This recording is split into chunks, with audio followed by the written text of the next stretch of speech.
여러분 반갑습니다. 한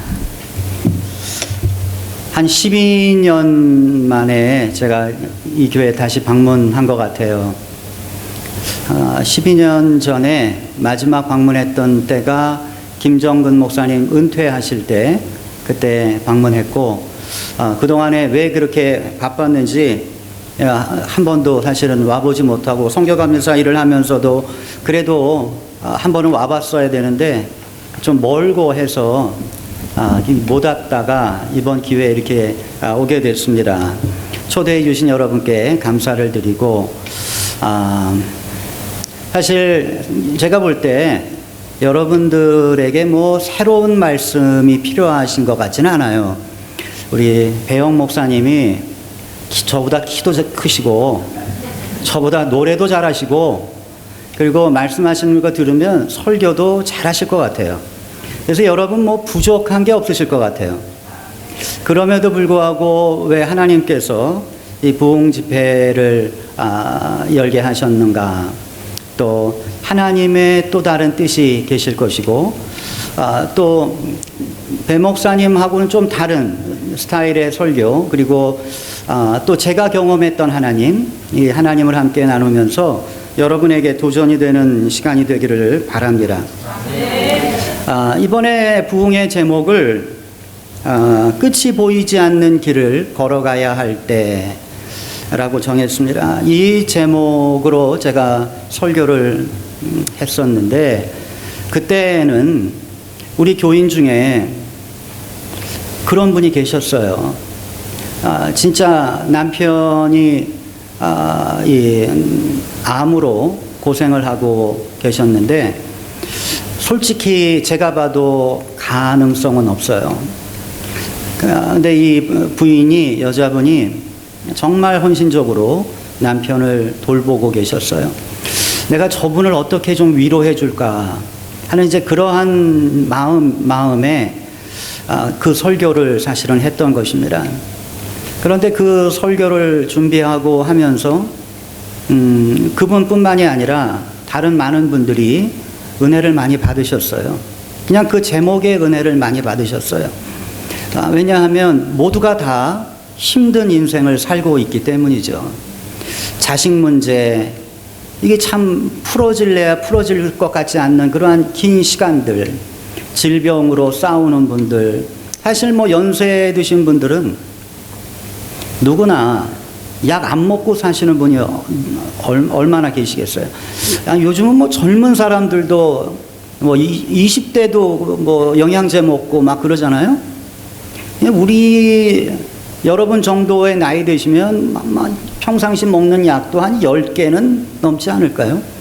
자, 이게 뭐 다 진짜 힘들게 건강과 싸우고 자녀 문제 싸우고 때로는 인간관계에 얽혀서 싸우고 때로는 어떠한 재정적인 문제 때문에 싸우고, 이 참 때로는 정말 이게 언제 끝나나, 이 문제가 언제 해결되나 할 정도로 답답한 인생을 살고 있는 그런 분들이 아마 대부분인 것 같다, 이런 생각을 합니다.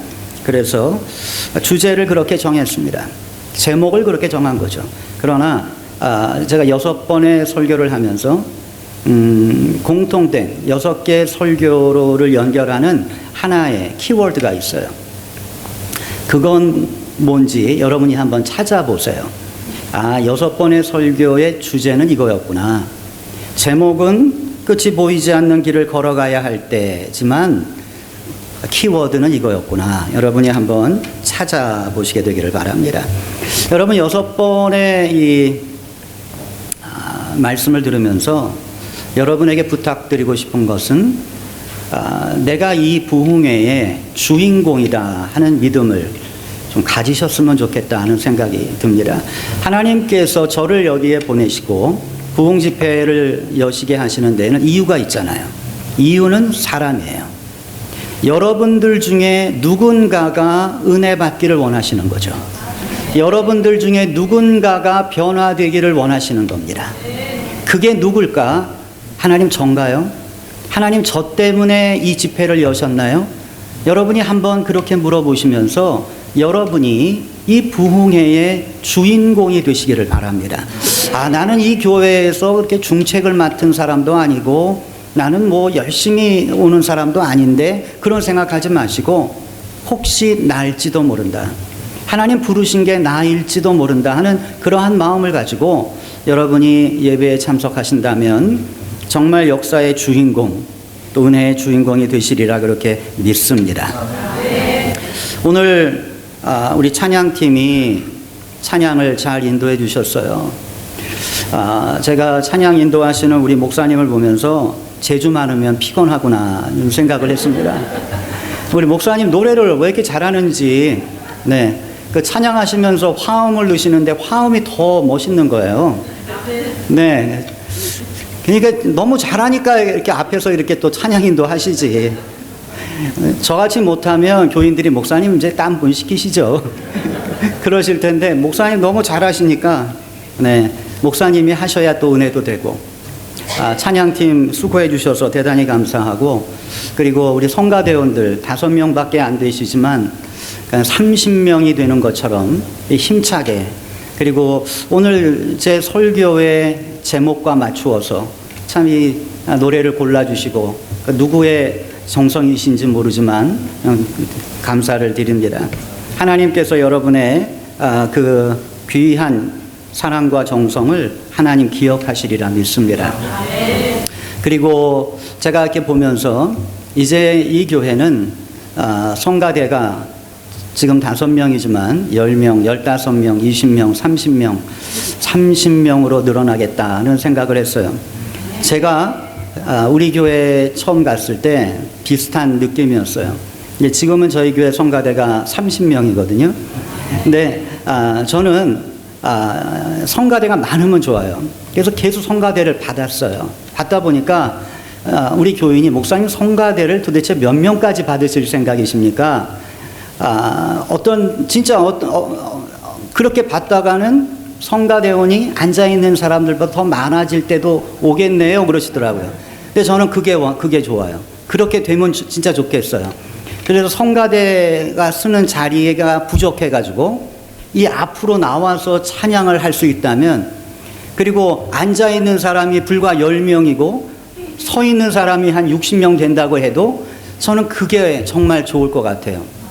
그래서 아마 여러분들 중에도 나도 하나님을 찬양하고 싶다 하는 마음이 드시면 성가대 좀 조인하셔서 성가대가 늘어나면 하나님 기뻐하시고 예배가 그만큼 은혜로워지는 줄 믿습니다.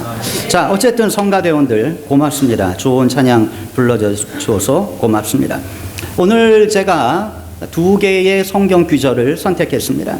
하나는 신약에서, 하나는 구약에서.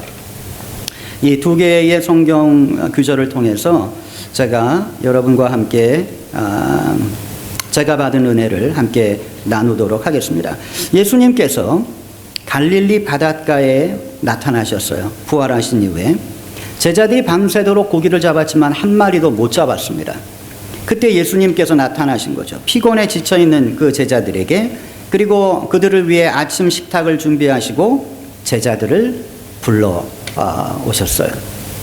그리고 그 자리에서 예수님은 이 최후의 만찬을 기억할 만큼 귀한 아침 식사를 나누셨어요.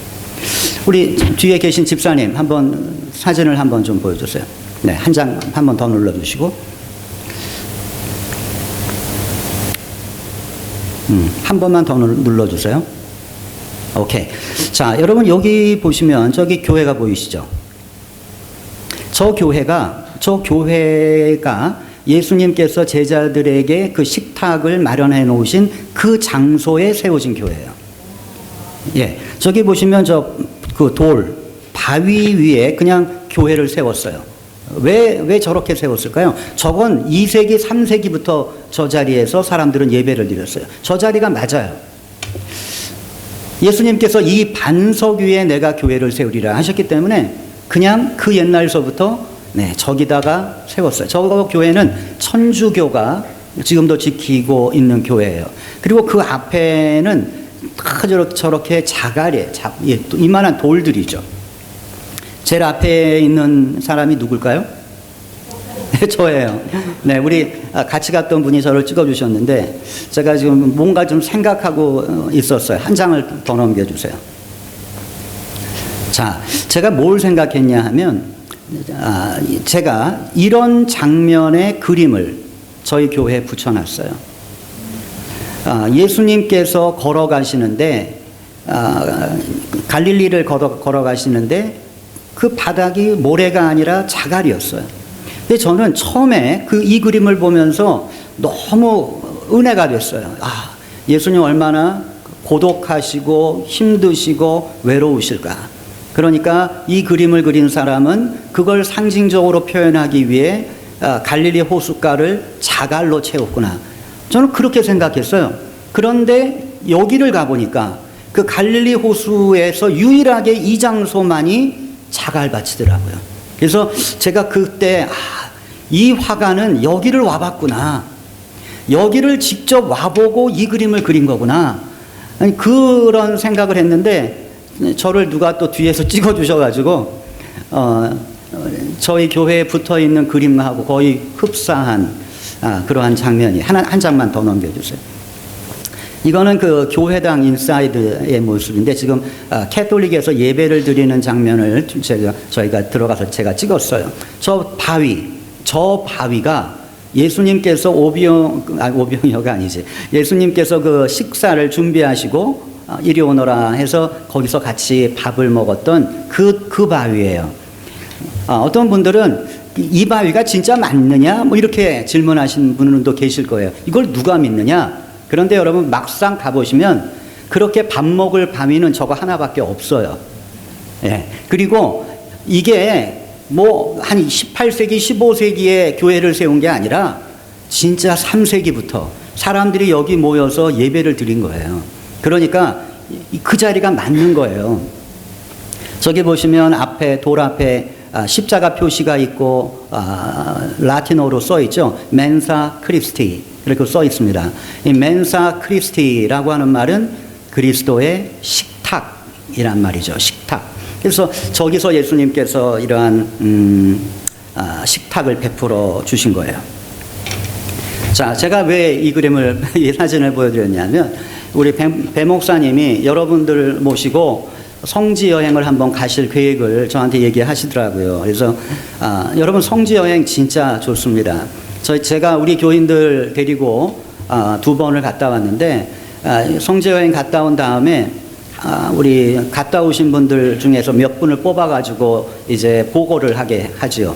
그런데 한번 보고를 한 분이 뭐라고 보고를 했냐면 자기의 일생을 자기는 AD BC로 나누는 것처럼 그렇게 나눈다면 나는 성지 여행을 가기 전과 성지 여행을 갔다 온 후로 나눈다고 그렇게 얘기를 하더라고요. 그만큼 감동적이었고 자기가 생각하고 보아왔던 성경과 너무나 달랐다는 거죠. 내가 조금만 일찍 여기 왔었더라면 내가 성경을 보는 눈이 달라졌을 텐데 내가 좀 너무 늦게 왔다. 그런 얘기를 하더라고요. 그래서 성지 여행은 사실 굉장히 중요하고 여러분이 젊었을 때 하루라도 젊었을 때 가시는 게 좋습니다. 그래도 여러분이 하나님 믿고 주님 믿고 사셨는데 이 땅을 떠나기 전에 내가 주님 걸었던 그 자리를 한번 걸어가 보고 주님께서 기적을 베푸셨던 곳에 한번 가본다면 그 얼마나 의미 있고 또 보람 있는 시간이 되겠습니까? 그래서 저희 교인들도 목사님 제가 갈 수 있을까요? 제가 갈 수 있습니다. 그렇지만 지금서부터 운동하셔야 돼요. 그래서 하루에 15,000보를 걸을 수 있는 체력을 키우시고 그리고 가십시오. 그러니까 지금서부터 운동하세요.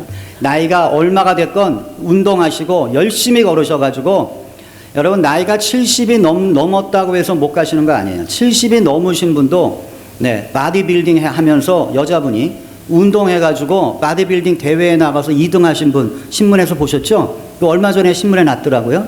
그러니까 난 나이가 많고 지금 무릎 아프고 이거 다 여러분 핑계 다 열심히 운동하시고 그러시면 또 그러한 좋은 기회도 있지 않을까 생각을 해봅니다. 이스라엘은 참 달라요. 뭐가 다르냐 하면 문화가 다르죠. 그리고 그들이 사용하는 그 단어도 달라요. 이스라엘 사람들은 물이라고 하는 단어를 별로 좋아하지 않아요. 물을 싫어해요. 우리는 물을 좋아할 것 같다는 생각을 하잖아요. 물이 귀한 데니까. 근데 이 사람들은 물을 싫어해요. 물을 혼돈의 세력이라고 생각하죠. 그래서 이스라엘 히브리어에는 물이라는 단어가 하나밖에 없어요. 하나. 얌. 이게 다 끝이에요. 그러니까 큰 물, 작은 물 이렇게 이야기를 해요. 그래서 저는 이 갈릴리를 방문한 다음에 왜 번역을 이렇게 했을까?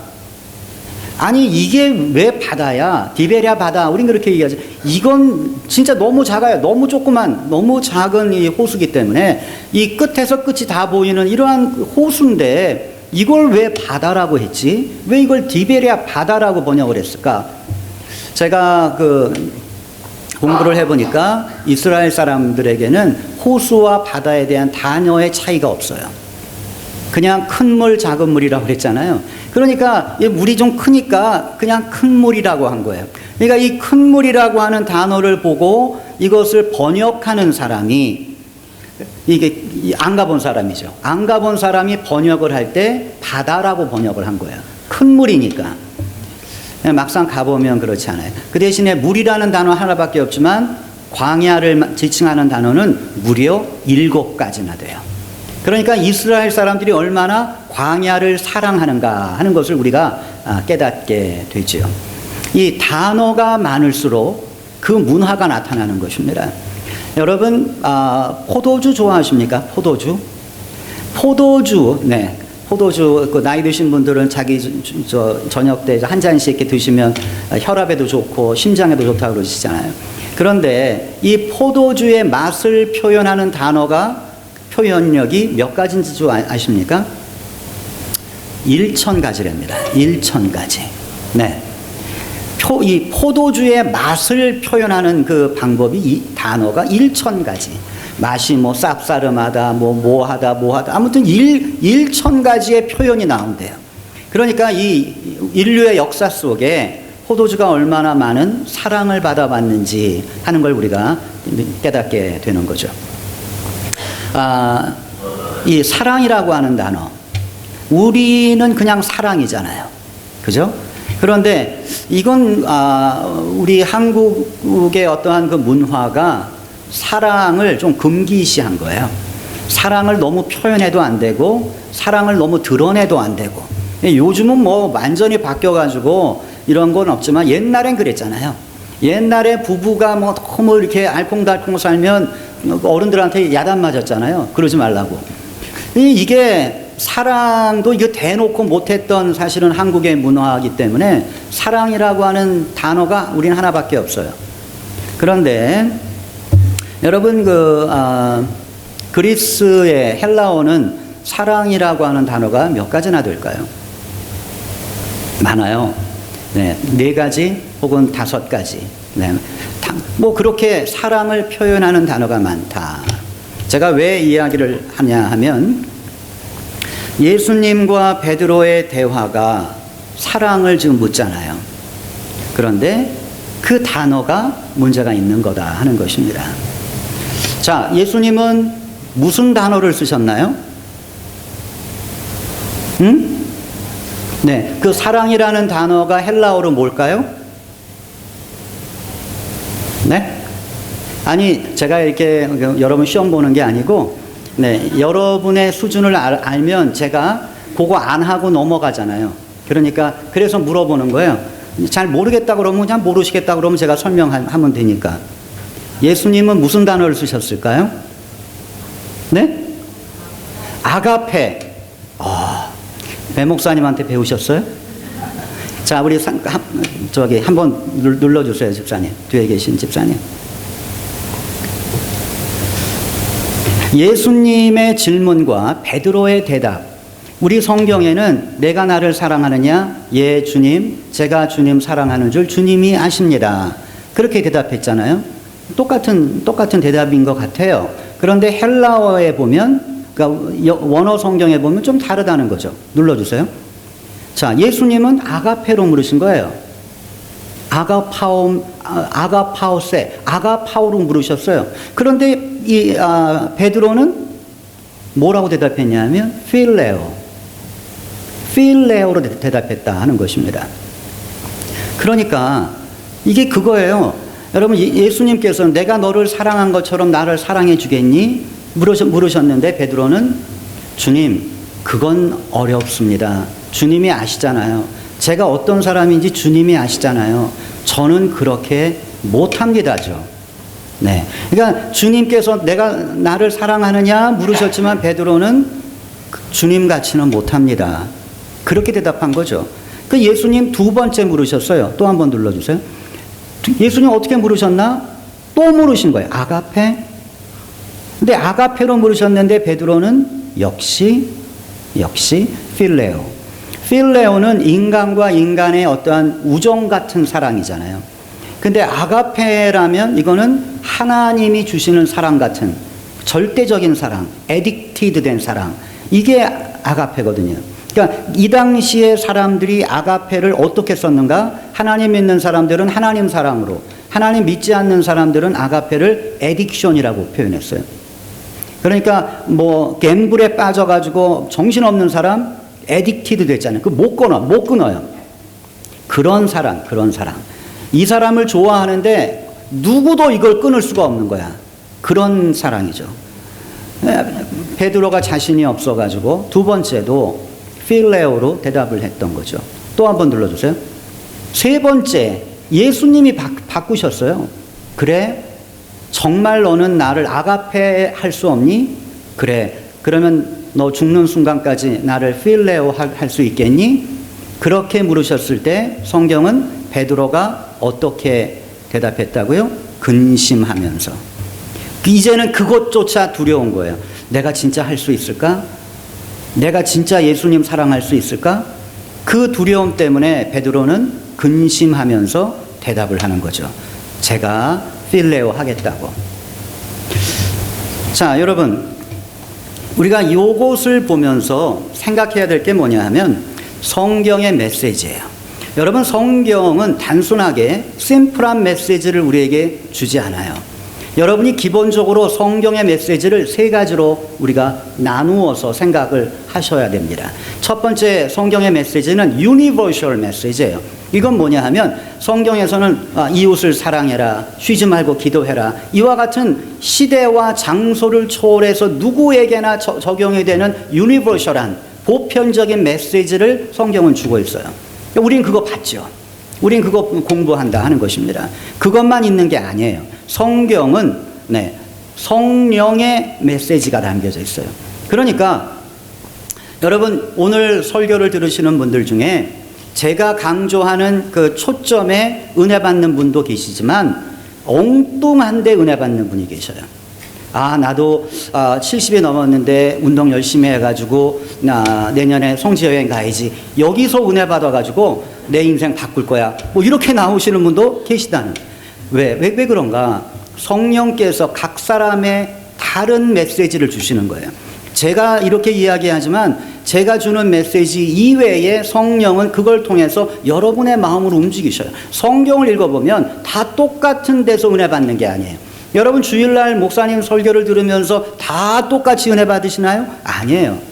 어떤 경우에는 목사님이 설교를 준비하면서 오늘은 왜 이렇게 설교가 준비가 안 될까?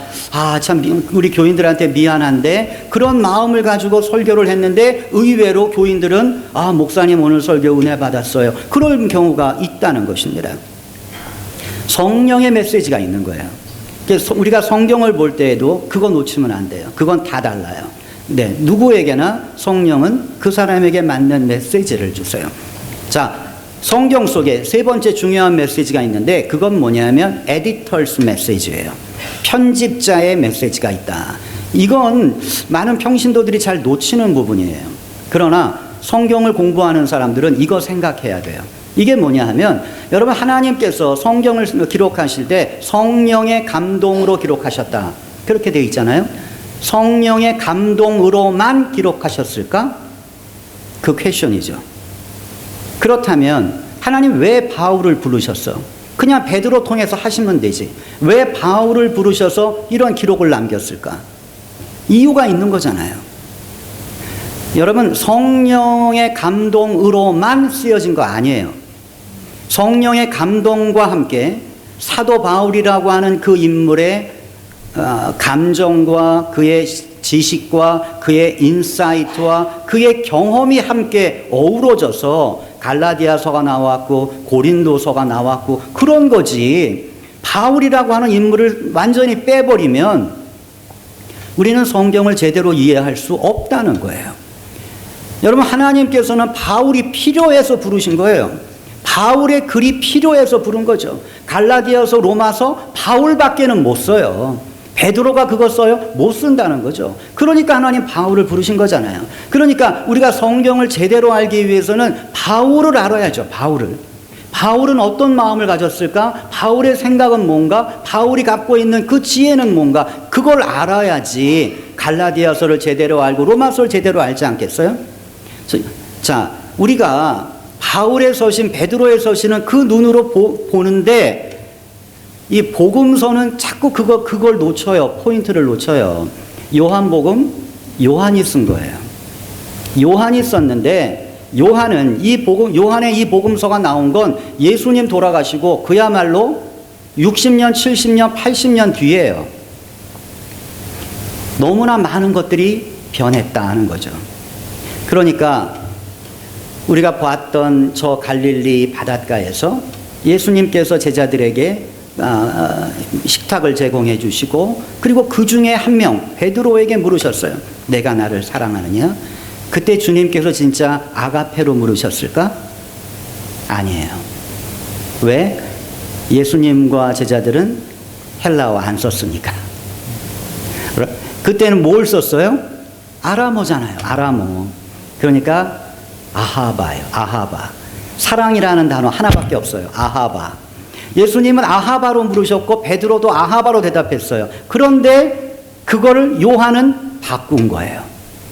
헬라어로 번역을 하면서 헬라어 성경이 만들어지면서 그 미묘한 단어를 아가페와 필레오로 요한이 집어넣은 거죠. 요한.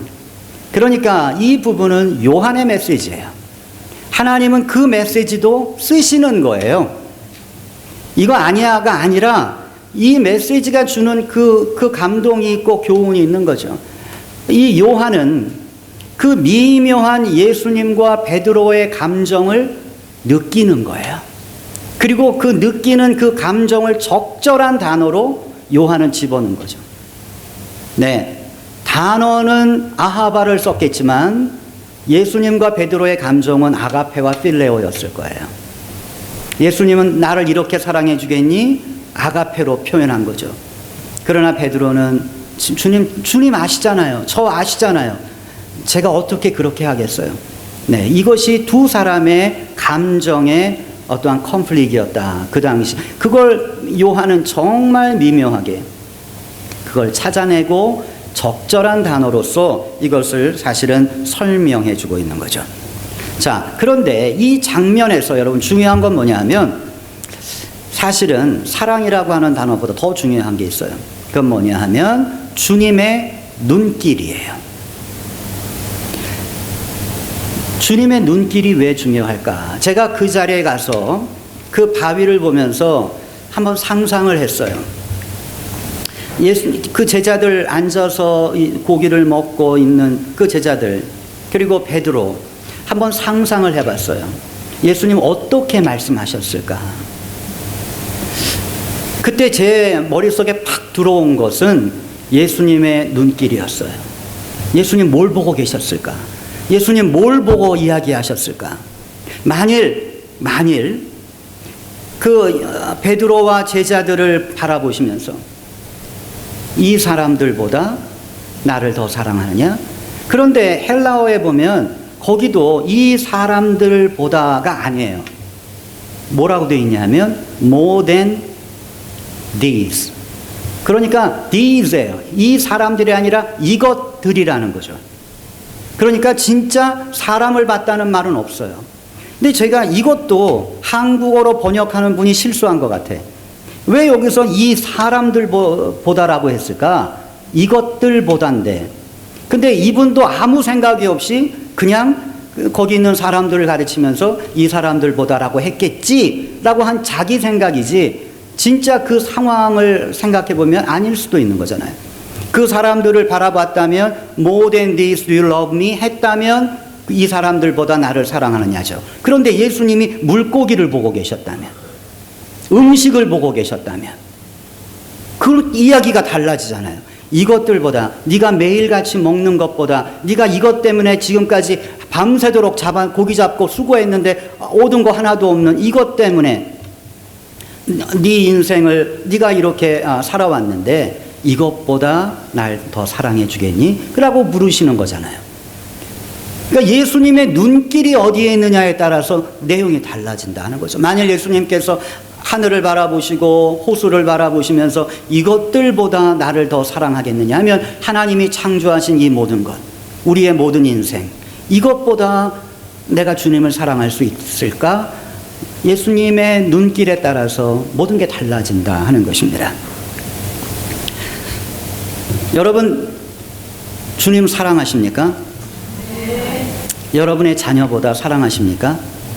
여러분의 비즈니스보다, 여러분의 아내와 남편보다, 여러분의 정말 소중하고 아끼는 그 무엇보다 여러분 주님을 사랑하십니까?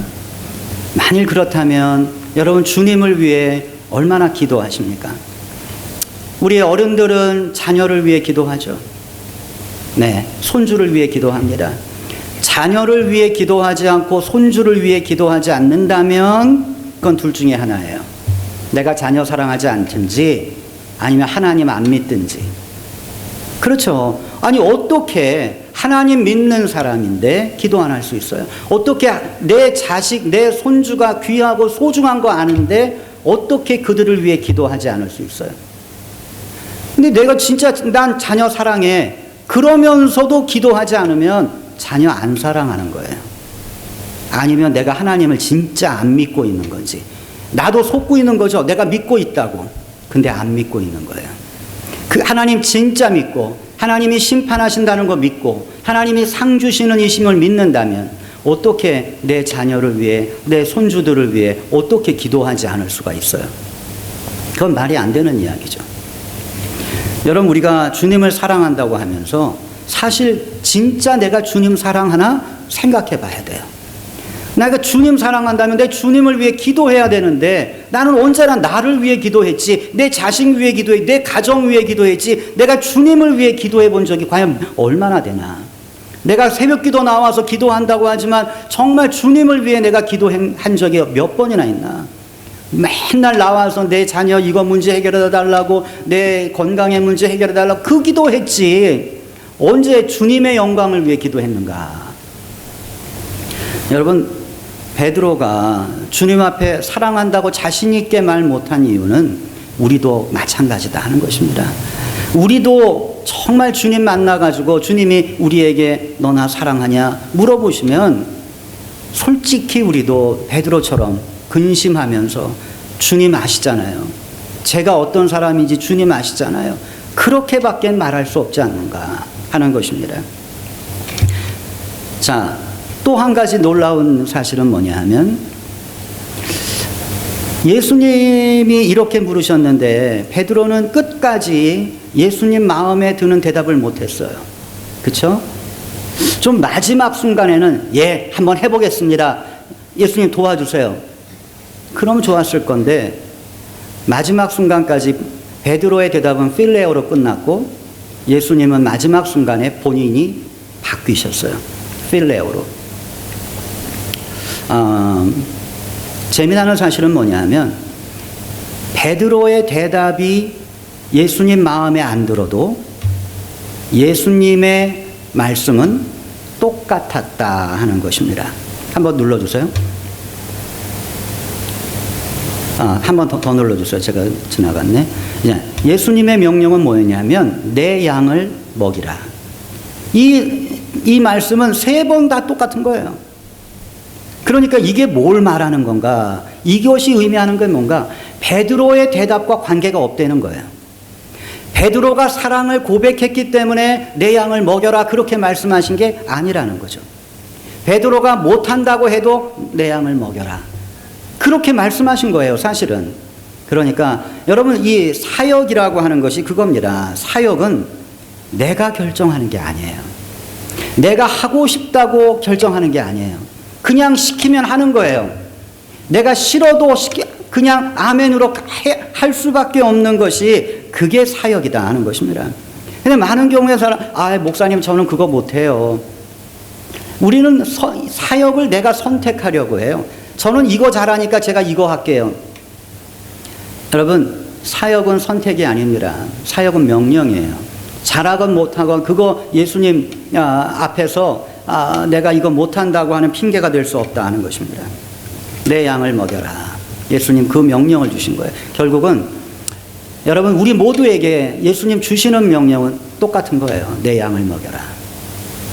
여러분에게도 주시는 명령이 내 양을 먹여라. 제가 주님을 사랑하지 못하는데요, 관계없어. 내 양을 먹여. 이거예요. 내 양을 먹여라. 이 귀절은 저에게도 매우 의미 있는 귀절이에요. 제가 하나의 어떠한 소명, 하나님 나를 부르셨구나 하는 그 소명으로 받았던 말씀이 이 말씀이에요. 제가 군대에 있을 때 공병대에 있었습니다. 공병대 일이 많아요.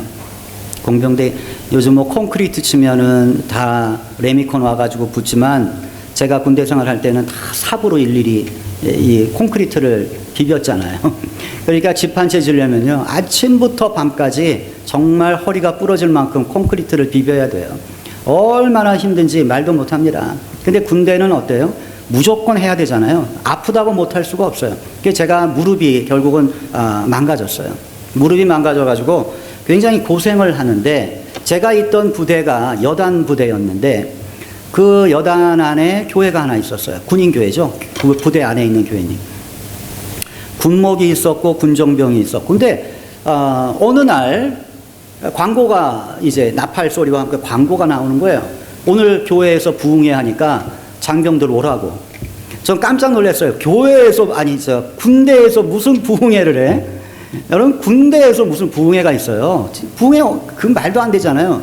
제가 군대 생활 3년 하는 동안에 진짜 한 번 있었어요. 한 번.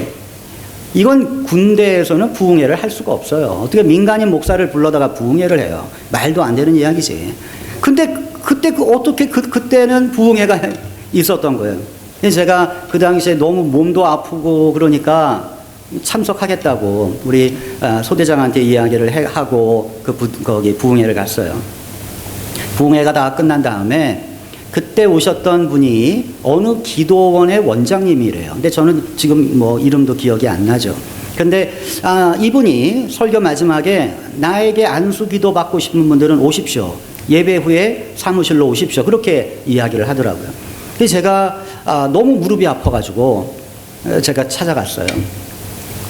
여러 명의 그 병사들이, 아픈 병사들이 다 쭉 서가지고 안수기도 받는데 한 명씩 사무실에 들어가서 안수기도 받고 나오는 거예요. 제 차례가 됐어요. 제 차례가 돼가지고 들어갔더니 이분이 저를 딱 보시더니 하시는 이야기가 당신이 바로 그 사람이군요. 그러시는 거예요. 그러면서 뭐라고 이야기를 하시냐면, 내가 설교를 하는데 여기에 하나님이 부르신 사람이 한 명 있다 하는 그 마음이 자꾸 들더라는 거예요. 그래서 자기가 누굴까 하면서 찾았대. 근데 못 찾았대, 설교하는 동안에. 근데 제가 들어가는 순간에 이 사람이구나, 그게 느껴졌다는 거예요. 그래서 저를 보더니 당신이 바로 그 사람이군요. 그렇게 얘기를 하는 거예요. 그리고 저를 위해서 안수 기도를 해주셨어요. 제가 무릎이 너무나 아파가지고 안수 기도를 받으러 갔는데, 이분은 제 무릎은 기도를 안 하시고 제 목을 붙잡고 제 목을 위해 기도를 하시는 거예요. 근데 저는 왜 이분이 이럴까, 그걸 이해를 못했어요. 근데 제가 목회를 시작하면서 목 때문에 너무나 많은 어려움을 겪었어요. 저는 항상 문제가 생기면 목으로 왔어요. 목이 완전히 쉬어가지고 설교를 못할 정도까지 목이 그렇게 나빠졌어요. 사실 이 부흥회 오기 전에도 일주일 전까지 제 목이 굉장히 안 좋아가지고 우리 교인들이 걱정을 많이 했어요. 목사님, 그 목 상태로 어떻게 부흥해 가시냐고. 항상 제 목회하면서 제일 힘들었던 게 목이었어요. 그래서 지금 생각해보면, 하나님께서 그때부터 내 목을 위해 기도하게 하셨구나. 그런 생각을 했는데, 이분이 안수기도를 하시면서 갑자기 방언으로 외치시는데, 그게 바로 내 양을 먹여라. 그 말씀이었어요. 제가 그 말씀을 몇 번을 들으면서 기도하면서 하나님 나를 부르시는구나. 이게 하나님 나를 부르시는 소명 체험이구나. 그런 믿음을 갖게 되고 군대를 이제 제대한 이후에 제가 신학교를 가게 됐던 거죠. 내 양을 먹여라. 이게 항상 제가 목회에 어렵고 또 교회에 문제가 생길 때 제 마음에 들려오는 음성이죠. 내 양을 먹여라. 내가 어떤 상태인 건 관계가 없다는 거예요. 넌 무조건 내 명령에 순종해야 된다. 내 양을 먹여라. 양이라고 하는 것이 사역이잖아요. 여러분의 양은 역시 교회입니다. 내 양을 먹여라. 그 말은 교회 지켜라. 그거죠. 여러분, 교회 떠나서 어디서 주님의 사역을 하겠습니까? 교회가 없이도 할 수 있지 않나요? 그러면 예수님 교회 안 만드셨겠지. 예수님 왜 내가 이 반석 위에 내 교회를 세우겠다고 왜 그러셨어요? 교회가 아니면 안 되니까. 그래서 제가 몽골 선교 16년째 하고 있는데 저는 교도소 선교, 병원 선교 잘 안 합니다. 제가 하는 선교는 교회 세우는 거예요. 교회 세워야 우리가 떠나도 이 기독교인이 남게 되지, 교도소 선교 백날 해봤자 몽골이 이제 선교사 다 추방하고 나면 하루아침에 끝나버리고 마는 거죠. 교회예요, 교회. 교회가 생명이에요. 여러분, 지금 로버트 슐러 목사의 그 크리스탈 철치가 팔렸잖아요. 전 너무너무 안타까운데, 그 로버트 슐러 목사가 그 캘리포니아의 크리스탈 그 교회를 만들 때 그 왜 만들었는지 그 이야기 여러분 혹시 아십니까? 이 로버트 슐러 목사가 소련을 방문했는데, 여러분 소련 어마어마한 그 교회의 유적을 갖고 있죠. 세인트 피터스버그. 여러분 안 가보셨으면 돌아가시기 전에 한번 꼭 가보세요. 세인트 피터스버그. 옛날 말로는 레닌그라드. 자, 여기가 원래 수도였다가 모스크바로 옮기게 되잖아요. 거기 가보면 정말 아름다운 성전들이 있어요. 너무너무 아름다운 교회들도 있어요. 근데 공산주의자들이 그거 못 부셔요. 왜? 너무 아름다우니까. 그리고 오늘날도 수많은 관광객이 거기 들어가요. 관광 자원이에요. 그러니까 공산주의자들이 종교 핍박해도 교회 못 부셔요. 그러니까 이걸 로버트 슐러 목사가 본 거예요. 그래서 그의 마음속에 들어온 감동이 미국에도 이런 교회를 세우고 싶다. 어떠한 일이 있어도 못 부시는 교회. 나중에 기독교가 이제 물러나가는 이러한 상황이 돼도 문화재로 남을 수 있는 교회. 미국에도 이러한 교회를 세우고 싶다 해서 지은 교회가 캘리포니아의 그 크리스탈 초치잖아요. 근데 그 딸이 그만 아버지의 그 영성을 모르니까 다 교회가 어려워지고 결국은 팔게 됐는데 너무나 안타까운 이야기지만, 어쨌든 그래도 캐톨릭에 넘어가서 또 캐톨릭이 다시 리마델링을 하고 거기서 예배를 드리게 돼서 너무 다행인 것 같아요. 여러분, 교회가 살아야 됩니다. 하나님 우리에게 주신 사명은 교회입니다. 교회를 지켜야 돼요. 특히 여러분 이 교회처럼 역사의 어떠한 굴곡을 가지고 있고 험한 경험들을 가지고 있는 교회는 더 교회의 소중함을 생각하면서 교회를 지켜가야 될 것입니다. 교회를 어떻게 지키는가? 내 양을 어떻게 먹이는가? 오늘 두 번째 제가 말씀드리고 싶은 건 그 내용입니다. 그 내용이 학계에 있습니다. 여러분, 우리가 이 교회에 대한 말씀을 신약에서만 많이 찾지만 사실 구약의 학계가 너무 귀한 책이에요. 이 학계는 성전 건축을 위한 책이에요. 2장밖에 안 되지만 매우 값진 교훈들이 학계 속에 담겨져 있어요. 자, 이 학계의 본문 말씀 속에 교회가 가져야 될 3가지 요소가 담겨져 있습니다. 자, 한번 눌러주세요. 네, 여러분이 살아있는 교회를 만드는 세 가지 요소, 이것을 꼭 기억하시고 여러분이 이러한 사람이 되시면 여러분의 교회는 불같이 일어나게 될 줄로 믿습니다. 자, 한 번 더 눌러주세요. 첫 번째가 살아있는 말씀이에요. 여러분, 교회는 말씀이 살아야죠. 그리고 말씀에서 은혜를 받아야죠. 그런데 말씀 듣고 은혜 받는다고 하는 것, 이거 참 쉽지 않습니다. 어려워요. 그런데 우리가 성경 말씀을 보면 이 참 놀라워요. 여러분, 성경 말씀 한번 학계에서 한번 펴서 한번 보십시오. 거기 보시면 1장 1절에 여러분, 그때 이제 하나님께서 학계를 통해 말씀하세요. 그죠? 그 말씀이 이 총독 대제사장 그리고 백성들에게 전파가 됩니다. 1장 1절의 말씀이에요. 그런데 1장 12절을 보세요. 12절을 보셨어요? 네, 거기에서 보면 그들의 마음이 움직였어요. 이 학계의 말씀을 듣던 사람들의 마음이 움직였어요. 혹시 요거 한번 눌러봐 주세요. 아니구나. 자, 오케이. 1절을 보시면 언제 말씀을 전했냐면 다리오 왕 2년 여섯째 달 첫 번째 날입니다. 그죠? 그때 말씀 받았어요. 그리고 15절을 보시면 성전 건축이 시작이 되는데 여섯째 달 24일이에요. 그러니까 여섯째 달 첫 번째 날에 1일에 하나님 말씀 받고 은혜 받은 그들이 24일 만에 결단하고 성전 건축 시작한 거예요. 24일 만에. 여러분, 오늘날도 이런 교회 보셨어요? 목사님이 성전 건축합시다 했는데 24일 만에 공사 시작하는 교회 보셨어요? 없어요. 없죠. 장로님, 우리 교회 이거 해야 됩니다. 그러면 장로님께서는 임원회 해야 되는데요. 임원회를 하면 임원들은 그래도 한 2달 기도해보고 결정하시죠.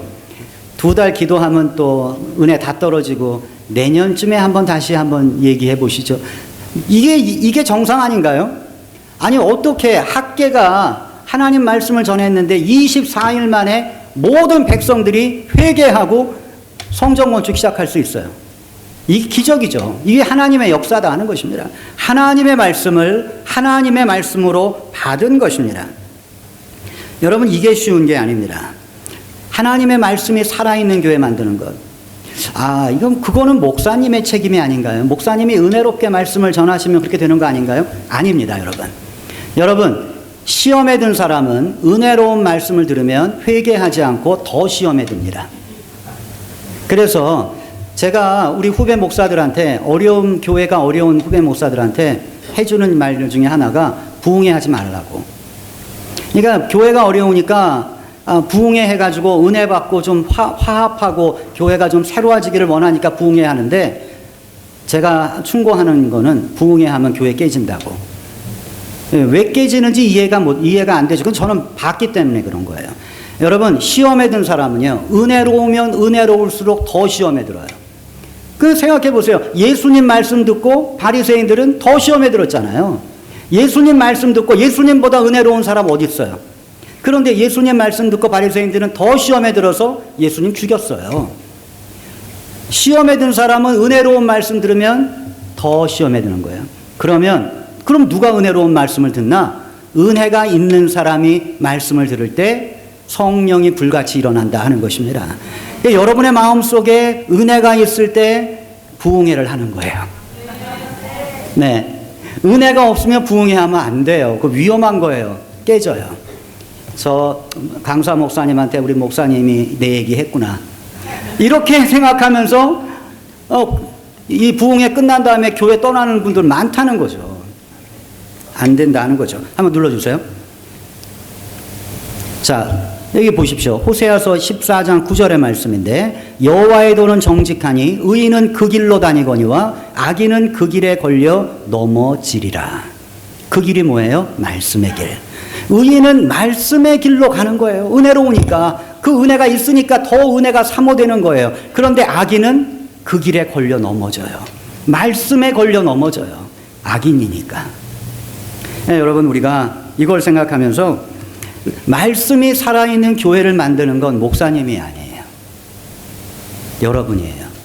여러분이 그 말씀을 듣고 결단하시면 그 말씀은 살아있는 말씀이 되는 것입니다. 아무리 은혜로운 말씀을 들었어도 여러분이 결단하지 아니하면 그 말씀은 죽은 거예요. 여러분이 이번 부흥회를 통해서 단 한 가지라도 뭐라도 결단을 하셔야 돼요.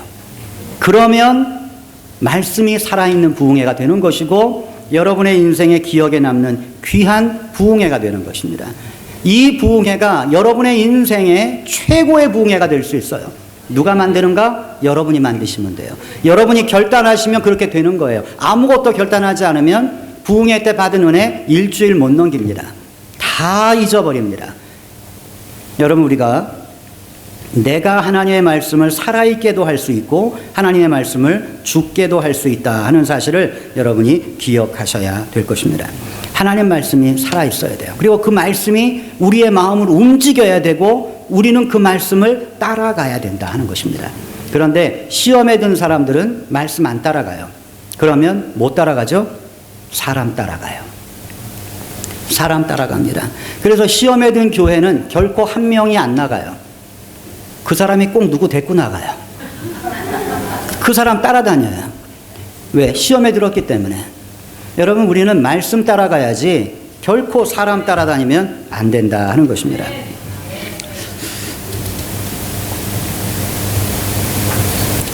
제가 우리 교회 이야기를 좀 하려고 했었는데 그래도 첫날은 조금 빨리 끝내는 게 좀 좋을 것 같아가지고 나중에 시간이 되면 하도록 하고, 제가 우리 교회를 목회를 하면서 26년 동안 큰 건축을 4번을 했습니다.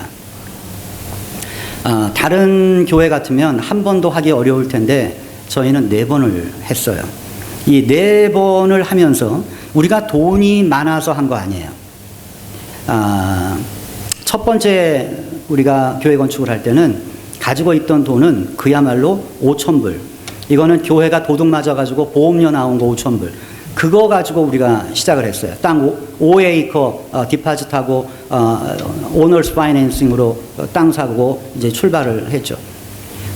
5년 만에 우리가 체육관을 건축했는데 체육관 건축할 때는 은행의 론이 12만 불이 남아있던 때, 그때 우리가 두 번째 건축을 시작했어요. 세 번째는 200명이 들어가는 친교실을 우리가 건축을 했는데 그때는 25만 불의 빚이 있었어요. 그때 시작했어요. 그리고 네 번째 건축은 몽골에 우리가 교회를 지었는데 굉장히 크게 졌어요. 그래서 이 몽골에 있는 그 도시에 있는 모든 교회들이 연합부흥회 한다 그럼 다 우리 교회에 와서 해야 돼요. 딴 데는 할 데가 없어요. 우리 교회만 사실은 그만큼 넓기 때문에 우리 굉장히 크게 아주 멋있게 저희가 건축을 했어요. 교인들은 아니 이거 뭐 우리 은행에 론도 남아있는데 몽골에까지 이렇게 교회를 지어야 되느냐 이런 말도 얼핏 들리긴 했지만, 그러나 어쨌든 다 끝냈고 지금 은행에 론은 한 6만 불 남았어요. 뭐 거의 다 사실은 갚았고 이것도 다 사실은 다 갚을 수 있는데 일부러 좀 남겨놓는 거예요. 왜 남겨놓냐 하면 우리 연합감리교회는 은행의 페이먼이 끝나는 날 이 건물이 데디케이션 서비스, 봉헌 예배를 드리게 돼요. 그리고 그 소유권이 연회로 넘어가요. 근데 뭐 연합감리가 너무 복잡해가지고 이거 뭐 동성애 문제 뭐 너무 시끄러우니까 이거 뭐 언제 우리가 감리교단 또 나올 수도 있지 않겠느냐 뭐 이런 생각도 하는 분들 많잖아요. 그럴 때 복잡하니까 소유권 그냥 교회가 갖고 있자고. 그래가지고 그거 안 갖고 있는 거지 사실은 다 갚을 수도 있는 건데, 제가 한 8년 더 이제 목회를 할 생각이에요. 제가 금년이 한갑이거든요. 그래서 8년 더 목회를 하고 이제 은퇴를 할 생각인데 그때 한 2년 뒤에 성전을 좀 증축을 할 거예요. 지금의 딱 더블 사이즈로. 그것만 딱 끝내놓고 그거 페이업하고 이제 그리고 이제 제가 은퇴를 할 생각이에요. 이미 그렇게 다 플랜이 돼 있죠. 제가 우리 교회 목회를 하면서 제가 갖고 있는 하나의 확신이 있어요. 그것은 교회의 부흥은 사람 수에 있지 않다 하는 것입니다. 제가 우리 교회 처음 갈 때 13명 있었어요. 배 목사님 몇 명 있을 때 오셨어요? 어우, 저보다 굉장히 좋으신 여건에 오셨네. 저는 13명 있을 때 우리 교회 갔어요. 그리고 교회 건축을 시작할 때 6개월 만에 50명으로 늘었거든요. 근데 교회 건축 시작하니까 또 바로 반토막 나가지고 2년 만에 교회 건축 끝나고 들어갈 때 23명 남았어요. 23명이 교회 건축을 한 거예요. 여러분 이 교회보다 훨씬 좋아요. 우리 체육관도 있고 200명 들어가는 친교실도 있고. 그러니까 제가 우리 교회를 보면서 느끼는 건 교회 부흥은 사람 숫자가 아니다. 하나님의 역사는 사람 수에 있지 않다 하는 것입니다. 하나님의 역사는 말씀의 능력에 있어요. 그러니까 제가 우리 교회를 떠나지 않고 26년 동안 목회한 이유 중에 한 가지는 우리 교인들이 제 설교를 사랑하기 때문이에요. 제가 설교하면 교인들은 그걸 그대로 받아들여요. 그리고 그대로 순종해 주세요. 그러니까 교회 건축을 4번이나 했지 이게 웬만한 교회에서 그게 되겠어요? 그러니까 제가 생각할 때 목사의 행복은 어디 있는가? 큰 교회에서 좋은 사례비 받고 그게 아니라 자기 설교를 사랑하는 교인들과 함께 살아가는 것. 그게 축복이고 행복인 것 같아요.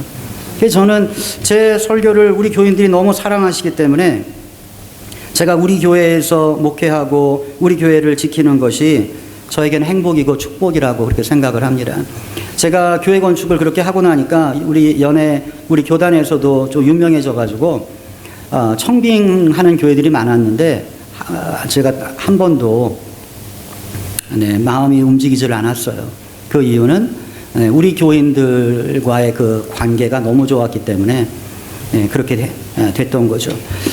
제가 말씀을 전할 때 우리 교인들은 그것을 하나님의 말씀으로 받고 그 말씀 앞에 변화되어지고 그 말씀 따라 살아가는 이러한 모습이 진짜 신앙의 행복이고 목회의 기쁨이었어요.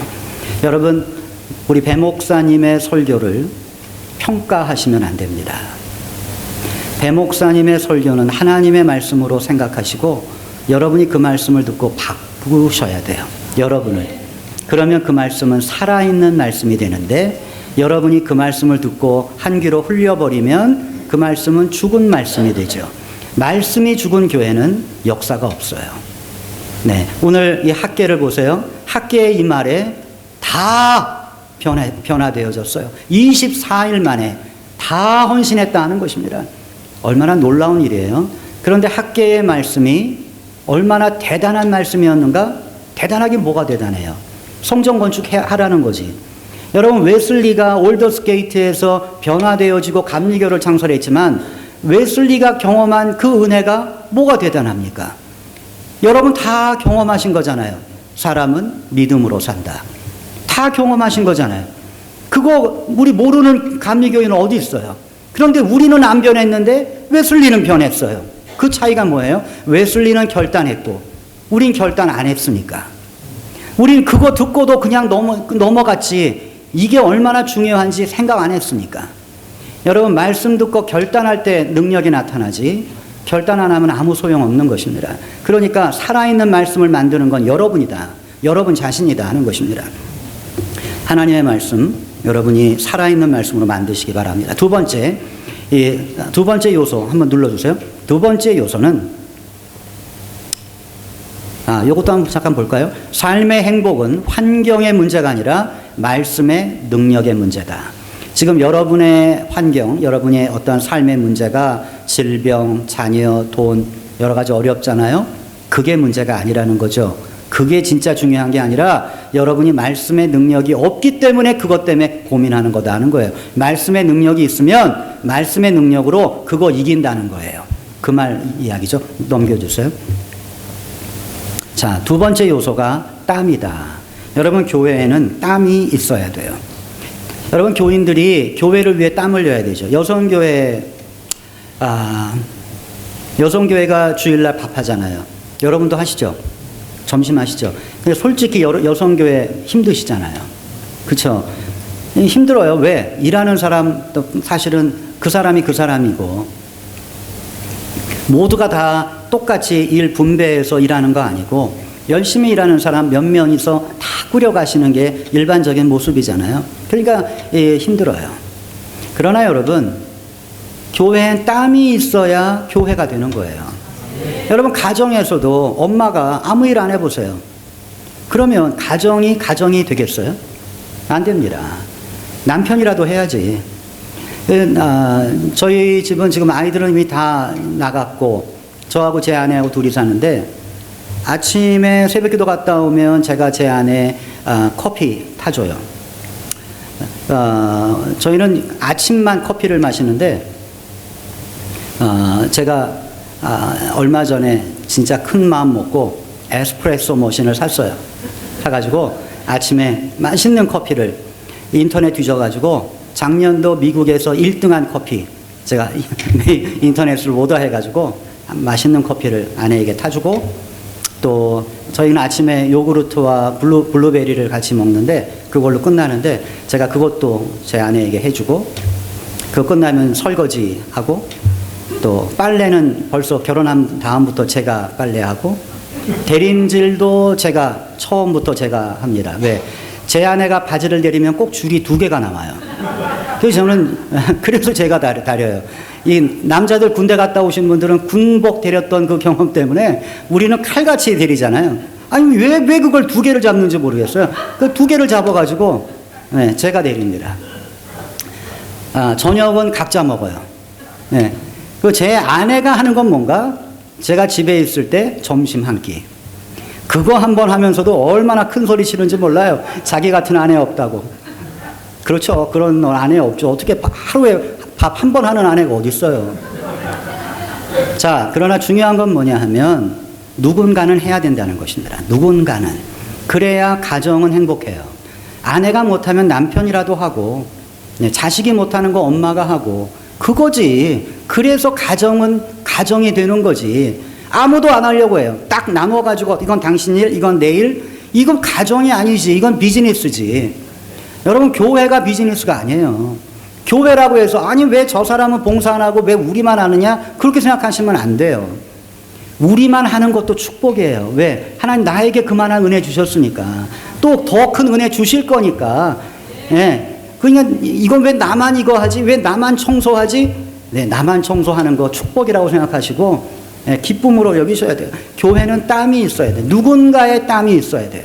여러분, 이번 주일날 점심 먹을 때도 그 점심도 누군가의 땀으로 이루어진 거예요. 땀이 없는 교회는 행복할 수 없고, 땀이 없는 교회에 하나님의 역사가 나타날 수가 없어요. 저희 교회는 일이 진짜 많습니다. 뭐 정신없이 돌아갑니다. 그러니까 26년 지루하지 않으셨어요? 물어보는 분도 계신데, 지루할 틈이 없어요. 뭐 그냥 정신없이 지나가는데, 그러다 보니까 한 번은 우리 나이 드신 권사님 한 분이 제 사무실에 오셔가지고 저희 컴플레인 하시는 거예요. 목사님, 동네에 우리 교회에 대한 소문이 어떻게 난 줄 아세요? 화가 나신 거예요. 어떻게 나셨어요? 우리 교회는요, 부담스러워서 못 오겠대요. 그러시는 거예요. 그래서 그래요? 그거 참 좋은 소문이네요. 잘 됐네요. 그랬더니 이 권사님이 깜짝 놀라시는 거예요. 권사님, 생각해 보세요.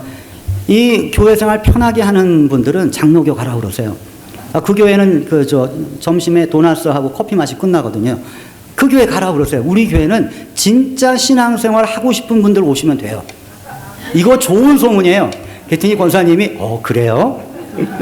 그러고 가셨어요. 여러분, 교회는 부담스러워야 돼요. 교회 생활을 편하게 하고 싶다? 신앙생활 하기 싫다는 거예요. 이거 하나님의 은혜 받기 싫다는 거죠. 내가 사랑이 없다는 거예요. 여러분, 내가 주님 사랑하는데 어떻게 편하게 주님 사랑해요? 내가 주님 사랑하면 뭔가 하고 싶잖아요. 할 일이 없으면, 할 일 없는데 하고 싶을 때 뭐 해요? 청소라도 하잖아요. 그게 일반적인 거잖아요. 여러분, 교회는 땀이 있어야 된다 하는 것입니다. 그런데 땀을 흘릴 때 우리가 조심해야 될 건 헛수고하면 안 된다는 것입니다. 여러분, 인생도 헛수고하는 인생이 얼마나 많은지 몰라요. 한번 눌러주세요. 자, 1장 6절에 보면 이렇게 되어 있습니다. 너희가 많이 뿌릴지라도 수확이 적으며, 이거 헛수고 말하는 거예요. 먹을지라도 배부르지 못하며, 마실지라도 흡족하지 못하며, 입어도 따뜻하지 못하며, 일꾼이 삭을 받아도 그것을 구멍 뚫어진 전대에 놓음이 되느니라. 여러분이 얼마를 벌어도 다 빠져나간다는 거예요. 헛수고하고 있다는 거예요. 이게 왜 이런 일이 벌어지는가? 벌어질 수밖에 없다. 하나님이 그렇게 만드셨다는 거예요. 이건 학계가 하는 이야기죠. 왜 우리가 이렇게 힘들게 사는 줄 아느냐? 너희들이 하나님 마음을 아프게 했기 때문이야. 하나님께서 너희들에게 지금 이러한 심판을 주고 계신 거야. 그렇게 말하고 있는 것입니다. 8절을 보십시오. 한번 또 눌러주세요. 자, 8절은 이렇게 되어 있습니다. 너희가 산에 올라가서 나무를 가져다가 성전을 건축하라. 그리하면 내가 그것으로 말미암아 기뻐하고 또 영광을 얻으리라. 여러분, 산에 올라가서 나무를 해다가 그 나무로 성전을 건축하면 얼마나 힘들겠어요. 그런데 그렇게 하라는 거예요. 그렇게 하면 그것으로 말미암아 내가 기뻐하겠다고. 그것이 뭐예요? 땀이에요. 땀. 여러분, 하나님은 우리의 땀을 기뻐하신다는 거예요. 우리 성가대원들 몇 명 안 되시지만 진짜 5명이 아름다운 찬양을 부를 때 때로는 힘도 빠지잖아요. 그런데 하나님 그거 사랑하신다는 거예요. 여러분이 정성과 땀으로 찬양할 때 하나님 기뻐하신다는 것입니다. 여러분, 우리가 땀을 흘릴 수 있어야 됩니다. 마지막으로 세 번째 요소 한번 또 눌러주세요. 세 번째 요소가 성령의 역사입니다. 교회엔 성령의 역사가 있어야 돼요. 기도했을 때 고침이 나타나야 되고 문제가 해결되어야 되고, 저희 교회도 연합감리교회니까 연합감리교회의 특징이 있잖아요. 회의가 많아요. 제가 갔을 때에도 회의가 너무 많았어요. 그래서 제가 지금까지 했던 일 중에 한 가지가 뭐냐면 회의를 줄이는 거예요. 여러분, 우리 한국 사람들은요, 회의 시간은 싸우는 시간이에요. 왜 그럴까 생각해 보니까 밖에 나가서는 말을 잘 못하니까 그래요. 억울한 일을 당해도 그냥 말을 잘 못하니까 에이 관두자 그냥 참아요. 그런데 교회는 다 똑같은 말 쓰니까 내가 말할 수 있잖아요. 그러니까 막 말하는 거예요. 말하다 보면 상처되고 상처 주고 그게 싸우는 거예요. 그래서 저희 교회도 그런 교회였기 때문에 없앴어요. 조금씩 회의를 줄여갔어요. 그리고 기도회를 늘려갔어요. 그러니까 교회 문제 생기면 회의하지 말고 기도회 하는 거예요. 그래서 저희 교회 뭐 일반적으로 여러분도 아마 그러시겠지만 한 달에 한 번씩 장로 권사들 모여서 기도회 합니다. 주일날 새벽에 모여서. 그리고 중보기도 팀 모여가지고 한 달 동안 우리 교회 교인들 한 가정 문제 있는 교인들마다 우리가 중보기도 합니다. 그리고 여선교회 또 따로 모여서 여선교회 기도회 합니다. 모든 회의가 있을 때마다 우린 기도회를 합니다. 기도회 하면서 다 문제가 풀어지는 거예요. 회의하면 안 풀어질 일들 기도회 하면 풀어져요. 아, 이게 하나님의 뜻이구나. 하나님 이걸 원하시는구나. 교회 학교 하나님 이걸 원하시는구나. 교회 학교 문제 가지고 싸우는 것이 아니라 함께 기도하면 하나님이 각 사람들에게 은혜 주시니까 하나님의 마음을 느끼게 되면 얼마나 일이 쉽게 풀어지는지 모릅니다. 여러분, 그렇게 우리가 중보 기도하고 또 교회를 위해 금요일마다 모여서 기도해야 하고 하는데 그럴 때 놀라운 역사들이 나타나요. 우리는 중보 기도 팀이 있고 그 중보 기도 팀은 1년마다 리뉴얼해요. 연초에 어플리케이션 받고 1년 동안 헌신하기로 약속하면 중보기도팀 들어와서 같이 기도하는데 중보기도 노트가 있어요. 언제 누구를 위해 무슨 기도했다 다 적어놓죠. 너무 놀라운 사실은 2, 3년만 지나고 나서 뒤돌아보면 정말 95%가 응답받는 거예요. 진짜 너무너무 놀라운 거예요.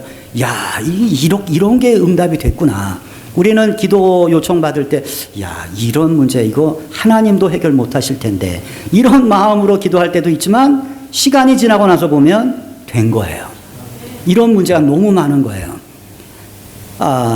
여러분이 경험해 보시면 기도 안 하실 수 없는 거예요. 교회에 성령의 역사가 있어야 교회는 교회가 되는 거예요. 여러분 교회 중 교인들 중에 아픈 분들 계시잖아요. 교회가 기도해야 돼요. 교회가 기도해야지. 누구 한 사람 기도하는 게 아니라 교회가 같이 기도해야 된다는 것입니다. 교회에 문제가 있을 때 교회가 같이 기도해야 돼요. 그러면 너무나 많은 문제들 하나님 풀어주셔요. 여러분의 가정도 마찬가지다. 여러분 우리가 결단할 때 하나님 우리에게 성령을 부어주십니다. 성령이 우리와 함께 하나님의 일을 완성해 가십니다. 여러분 14절에 성령이 감동케 했다라는 규절이 나옵니다.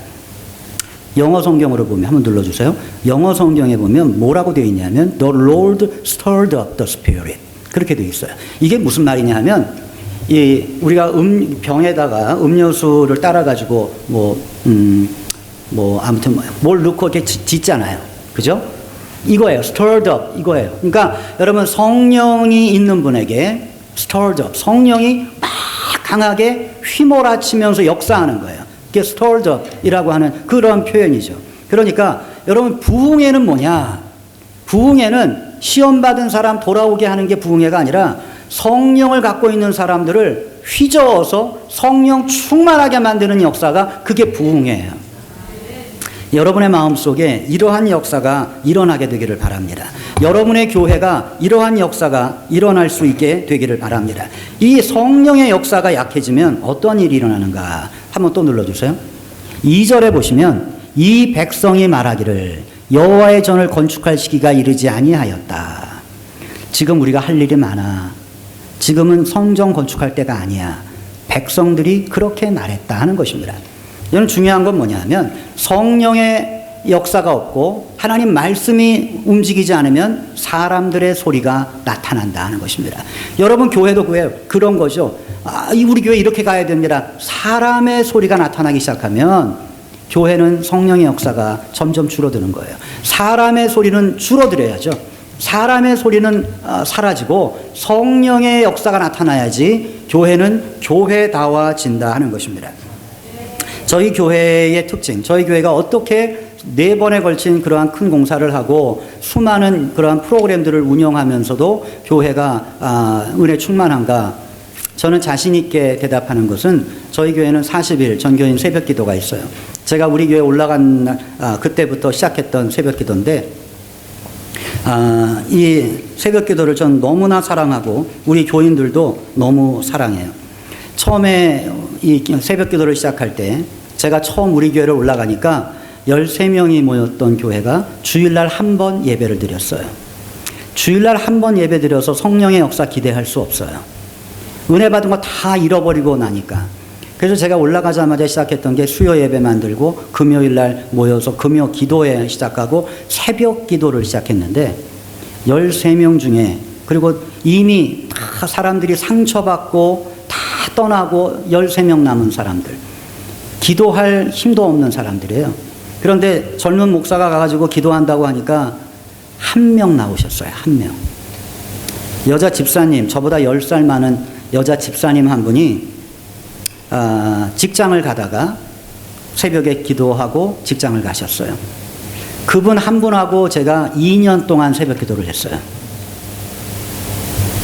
여러분 그냥 웃으면서 들으시지만 2년 동안 한 사람 얼굴 보면 설교하기 얼마나 힘든지 아세요? 제가 지금 여기도 보고 뒤도 보고 하면 설교하잖아요.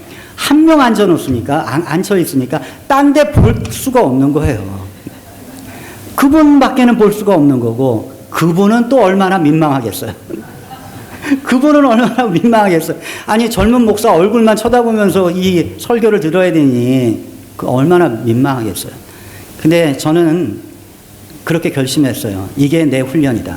하나님 나에게 훈련시키신다. 그래서 지금 오늘 예배당 들어올 때 우리 배 목사님이 목사님 교인이 얼마나 올지 모르지만 조금 와도 그냥 시작합니다. 그렇게 얘기를 하시더라고요. 근데 저는 조금 오는 거 별로 그거 마음에 상심 안 돼요. 왜? 1명 앉혀놓고 2년 설교했으니까. 네. 아니 진짜 여러분 1명 앉혀놓고 2년 설교하다가 2명 된 날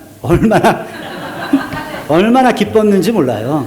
이제는 눈길을 돌릴 수 있잖아요. 여기도 봤다, 여기도 봤다. 얼마나 편한지 몰라요. 근데 어느 해, 한 15년 전쯤 됐는데, 40일 기도 역시 시작하는 해인데, 갑자기 예배당을 들어가는데, 그 파킹장에 진짜 갑자기예요. 꽉 차 있는 거예요.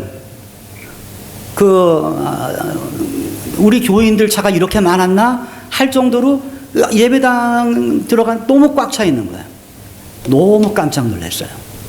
제가 그 23명 데리고 교회당 처음 들어가가지고 진짜 띄엄띄엄 앉아있는 그 교인들 데리고 우리가 신앙생활 할 때 예배당 들어가기 전에 제 사무실에서 파킹장에 제가 바라보면서 늘 했던 기도가 하나님 이 파킹장 꽉 차게 해주세요. 그 기도를 드렸어요.